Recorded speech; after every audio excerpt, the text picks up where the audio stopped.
Hey guys, so we're gonna call this day one of my 30-day challenge. And again, this is just for me to get myself accountable to my marketing, get my name out there for what I'm doing, and let you guys know what I'm doing. Because in a couple of days, I'm gonna involuntarily volunteer you guys to kind of help me out along my marketing. So today I want to talk about three things that note investing taught me about real estate investing. So if you know from my past 30-day challenge, I was doing note investing and I just made a change because there were some things that I felt I it wasn't what I was wanting to do. Um, and actually, from some of the exit strategies that I saw, I was able to do it here in my local market. It's in the California. So the three things are: one, always position yourself as the bank; two, it's never a wrong time to do the right thing; and number three is the exit strategies. The more exit strategies you have, it reduces risk and it has a greater profit margin at the end. So let me dive a little bit deeper into those. So the first one is position yourself as the bank. So banks technically do two things. One, they control the money, and two, they control the deal or they set the terms. When was the last time you went to a bank and you said, I want this interest rate, I want to pay this much money for this amount of time? You never do because the banks tell you after looking at your application, your credit score, um, some blemishes on your credit score or whatnot, and they say, well, this is the best that we can do, take it or leave it. But when you position yourself as the bank, like in notes, you control that deal. So the whole thing with being the bank is being able to control everything but own nothing, meaning that you control where the paper goes, you control where these deals, these investments, the kind of clouding title, if you will. Um, but basically, just being able to control it by setting the terms yourself. And if it's not something that you agree to, then you don't have to be obligated to it because you can find another cash buyer, an end buyer, or another way out. So always be the bank. Second, it's never a bad time to do the right thing.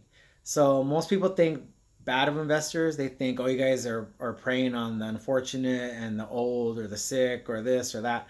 And it's true, one, that real estate does make more millionaires in a recession or a downtime, but it's only because real estate is out of the box. We help people where traditional financing, traditional funding, traditional lending, things like that can't. Just because of state or federal regulations, it doesn't mean that it's wrong. It just means that they can't because they have to go by certain guidelines and codes and whatnot. Whereas investors, we can come in and give them different strategies and options to go by. So, um, yes, after the market crashed in '09, '08, '09, there was a lot of people that were walking away from their houses. And so in the note business, a lot of people came up on notes and these non-performing notes. But people go into default all the time.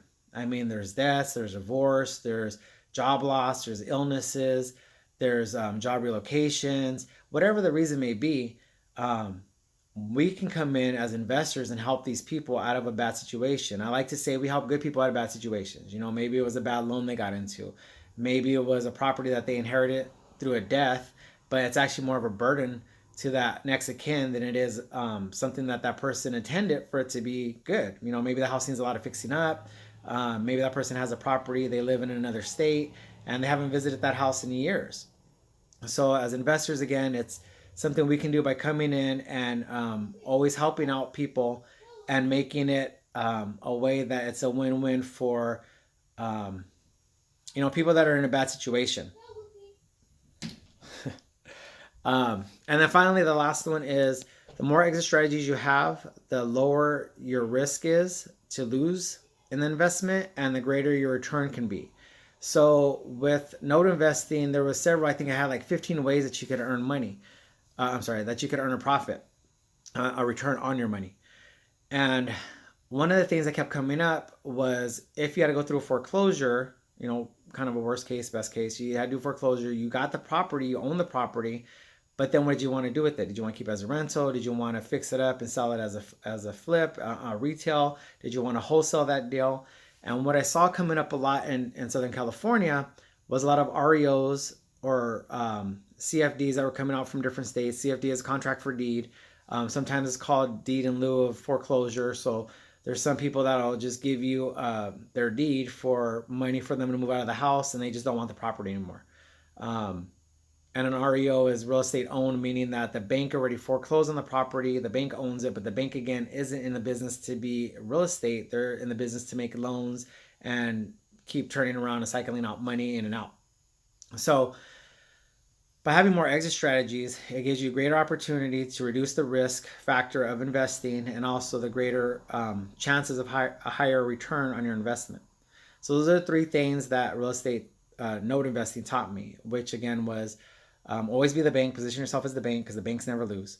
It's never a bad time to do the right thing. It's always beneficial to help somebody else, even if what you're doing in your investment is not right. And I'm going to talk about that in a couple of days. Maybe what I'm doing in my marketing, it might not benefit that person, but now I can give them options that people on my team or people that I have referrals from, that I can pass them on to somebody else that I know can help them. But at least giving them options rather than just getting those letters in the mail of tax delinquents or pre-foreclosure, foreclosure, and then they just keep putting them in that drawer that's overstuffed and overfilled with all these creditors and people that are hounding them, and they just kind of stick their head in the sand. So we're giving them the opportunity to do right by them and get them out of that situation if possible, when possible. And then again, the last thing is just having exit strategies, having a versatility in being able to move these deals, these projects, these investments at a quicker rate, and being able to help everyone in the situation, making it a win-win for everybody. So that's it for today, guys, for day one. 3 things that notes taught me and how I'm taking that into my next real estate investing venture. So I'll see you guys tomorrow for day 2.